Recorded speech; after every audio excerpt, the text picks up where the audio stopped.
अपना दुख बताते थे तो गुरुजी अपने ऊपर लेते थे। गुरुजी का चेहरा पूरा लाल हो जाता था, शरीर पूरा तपने लगता था।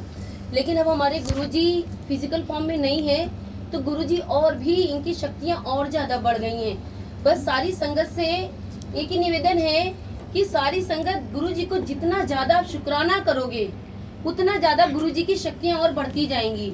गुरुजी का और पावर बढ़ता है सिर्फ हमारे एक शुक्राना करने से। गुरुजी सिर्फ शुक्राने से ही खुश होते हैं। और कोशिश करिए सत्संग को शेयर करिए अपने अपने।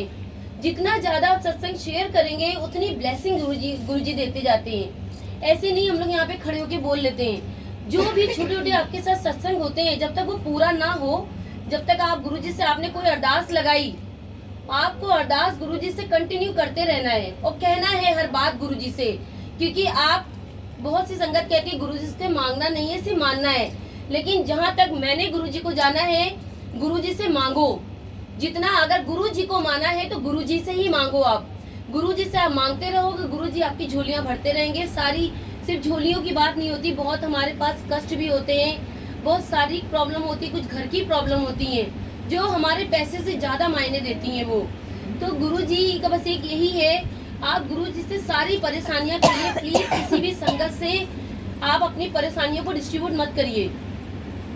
जो कहना है गुरुजी से कहिए, जो गुरुजी को करना होगा वो आपके लिए अच्छा होगा, वो गुरुजी करेंगे।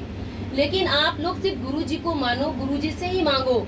जब आप गुरुजी से अपनी बात करते हो, एक समय आने पे कोई कहता है मेरी गुरुजी सुन नहीं रहे, हम 2 साल से जुड़े हैं, 3 साल से जुड़े हैं, कोई कहता है हम 1 साल से जुड़े हुए हैं, कोई कहता है मेरे 7 साल हो गए, गुरुजी सुनते नहीं है। लेकिन वो समय नहीं पता होता है ना, ये हम नहीं जानते, ये हमारे गुरुजी सिर्फ जानते हैं कि इसका समय कब आना है। तो समय का इंतजार करिए खाली। अब हमको गुरुजी से जुड़े 3 साल हो गया है, पता ही नहीं चला गुरुजी ने उस 3 साल में कितना कल्याण किया है मेरा। और क्या हमने मांगा नहीं, लेकिन उस समय नहीं दिया, समय आने पे गुरुजी देते गए ना। और मुझे पता है गुरुजी भी बहुत कुछ देंगे, क्योंकि जब हमें मनुष्य का शरीर मिला है तो इच्छाएं, जो सारी प्राकृतिक चीजें होती हैं, जो हमारी इच्छाएं वाली चीजें होती हैं, चाहे वो घर हो, चाहे फोन हो, चाहे पैसा हो, इनकी जरूरत हमें बहुत होती है। इनके बिना हमारा जीवन व्यतीत नहीं हो सकता है। तो आप लोग गुरुजी अगर छोटा भी है तो उसको, अगर आप कहते हैं कि इतना मांगना चाहिए, जितनी बड़ी चादर उतना पैर फैलाओ, लेकिन मेरी सोच होती है आप जितनी चादर से बड़ा पैर फैलाओगे ना तो आपको ज्यादा मिलेगा। ऊंचा सोचो, छोटा नहीं सोचना है, हमेशा ऊंचा सोचना चाहिए। अगर आप छोटा सोचोगे ना तो आपको छोटा ही मिल जाएगा बस। लेकिन ज्यादा मांगो, ज्यादा बोलो गुरुजी से। लेकिन अगर गुरुजी आपका एक भी काम करते हैं तो बस आपको गुरुजी को शुक्राना करना है और कुछ नहीं करना है। जैसे आप शुक्राना करते हो गुरुजी बहुत खुश होते हैं। जैसे कि अभी इसमें बताया गया था बड़े मंदिर के बारे में भी सत्संग, एक आंटी का शेयरिंग हो रहा था जिसमें आशा आंटी नहीं आई थी, लेकिन फिर भी आशा आंटी की प्रेजेंटेशन हो गई थी। यहाँ पे सुना था ना सबने, आशा आंटी का नाम उसमें आ गया था। तो ये भी एक हो जाता है। आप सभी लोग बड़े मंदिर जाने के लिए एक बार सोचो। एक बड़ा, जो संगत नहीं गई है, एक बड़े मंदिर में सिर्फ हरियाली हरियाली है। वहाँ पे एक सुकून, एक जन्नत जो हम लोग एक अपने ख्यालों में ढूंढते हैं कि हर इंसान चाहता है मुझे सुकून नहीं मिल रहा है। किसी का बहुत बड़ा घर है लेकिन क्या उनको सुकून नहीं मिल रहा है। हमारा छोटा घर है, हमें इस घर में बहुत सुकून है, लेकिन क्या संगत कहती है तुम्हारा घर और बड़ा होना चाहिए था।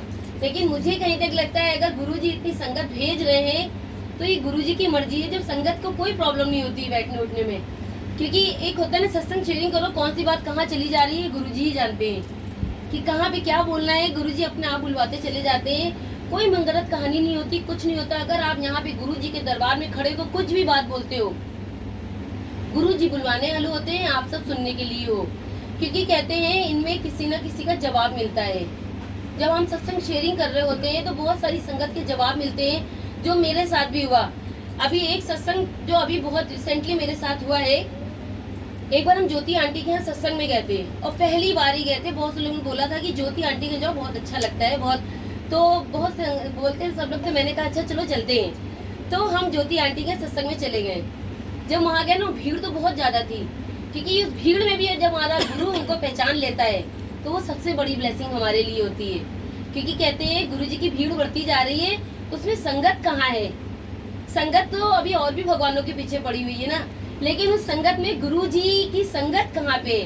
तो संगत में गुरुजी ने अपने आप को जब मुझे पहचाना तो ये मेरी ब्लेसिंग थी, लेकिन मेरे लिए वहाँ पे थोड़ा सा दुख भरा हो गया था मेरे लिए खाली। लेकिन ये गुरुजी जानते थे, एक समय आने पे गुरुजी ने मुझे बता दिया।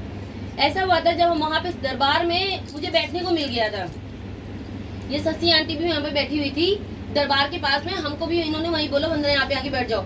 हम बिल्कुल ज्योति आंटी का जहाँ दरबार लगता है वहीं पे जाके हम बिल्कुल बैठ गए। एक आंटी आई और मुझे वहां से उठा दिया। जैसे उन्होंने उठाया मेरा तो जैसे लग रहा था कि खून खोल गया था। एक गुस्सा बहुत तेज नहीं आ जाती है कि मतलब अगर कोई संगत बैठी है, अगर आप लोग यहाँ पे बैठे हो, अगर किसी को उठा दो तो अचानक गुस्सा तो आ जाता है ना कि अच्छा भला बैठे तो उठा दिया। तो मुझे थोड़ी देर के लिए तो बहुत गुस्सा आया था, मतलब हम वहाँ रोने भी लगे थे अंदर ही अंदर जब। लेकिन हमको जब वहाँ बाहर जहाँ पे बैठाया वहाँ से भी दरबार दिख रहा था मुझे गुरुजी ने, लेकिन मुझे बैठाया अपने आ गई, बस उस जगह पे नहीं बैठाया था। लेकिन हम वहाँ पे रोने लगे थे अंदर ही अंदर, खूब ज्यादा अंदर क्या बाहर भी मेरे आंसू आ रहे थे।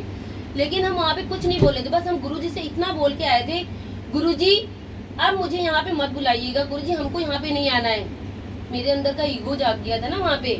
मैंने कहा था गुरुजी अब मुझे यहाँ पे नहीं आना है, गुरुजी मुझे यहाँ पे मत बुलाइएगा जहाँ पे संगत को बैठा के भी उठा दिया जा रहा है। लेकिन वो तो मैंने छोड़ दिया। काफी लोगों से मैंने बोला भी था कि अब हम वहाँ नहीं जाएंगे कभी। कोई कहता कि ज्योति आंटी के नहीं चलोगी आज, हमने कहा नहीं हम नहीं जाएंगे, हम तो गुरुजी से बोल के आए थे।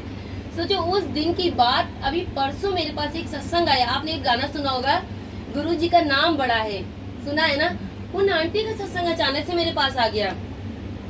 वो आंटी बोलती हैं कि मुझे सारी संगत जानती है, जब मैं बड़े मंदिर भी जाती हूँ तो मैं दरबार में ही बैठती हूँ, गुरुजी के चरणों के पास मुझे बैठाया जाता है। लेकिन एक जगह कहीं सत्संग में मुझे इनवाइट किया गया था कि वहाँ पे भजन गाने, और मैं दरबार में जाके बैठी, और जैसे ही मैं जाके बैठी वहाँ पे और एक संगत आई मुझे उठा दिया वहाँ से। सोचो सेम सत्संग मेरे ऊपर। कहती दरबार में मैं बैठ गई थी, एक संगत आई मुझे वहाँ से उठा दिया। मुझे तो बड़ा क्रोध आया, मुझे गुस्सा आई और मैं बहुत गुरुजी से नाराज हो गई। मैंने गुरुजी से बोला गुरुजी कैसी संगत है, गुरुजी मुझे यहाँ से क्यों उठा दिया।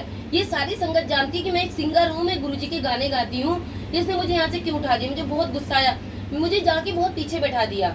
मैं वहाँ पे अपना फोन स्क्रॉल कर रही थी, जैसे ऊपर गया तो एक उसमें मैसेज आ गया कि मैंने तो तुझे ब्लेस कर दिया है और जिस संगत को जरूरत है उसको वहाँ पे बैठना है। तू तो मेरी प्यारी संगत है, तू तो मेरी संगत है ना, तुझे मैं जहाँ बैठाऊंगी मेरी नजर तेरे पर जाएगी।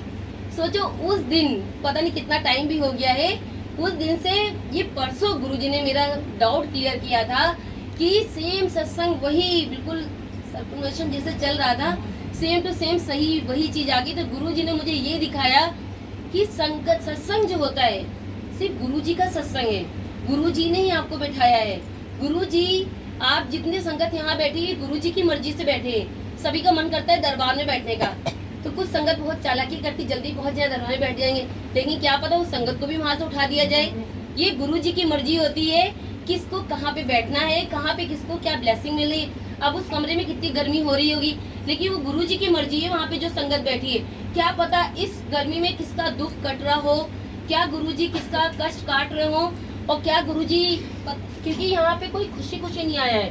जितनी भी संगत यहाँ पे आई है कोई दुख लेके अपने आया है। यहाँ पे सारा दुख गुरुजी के मत्था टेकते हैं, सारा दुख गुरुजी को दीजिए। आप सिर्फ गुरुजी से बोलो गुरुजी मेरे साथ ये कष्ट है, गुरुजी उसको हर दो। आप देखना गुरुजी कैसे कल्याण करते हैं। बस कोशिश करिए गुरुजी का सत्संग शेयरिंग करिए। अगर आप गुरुजी की और ज्यादा ब्लेसिंग चाहते हैं तो गुरुजी से जुड़े रहिए, गुरुजी को याद करते रहिए।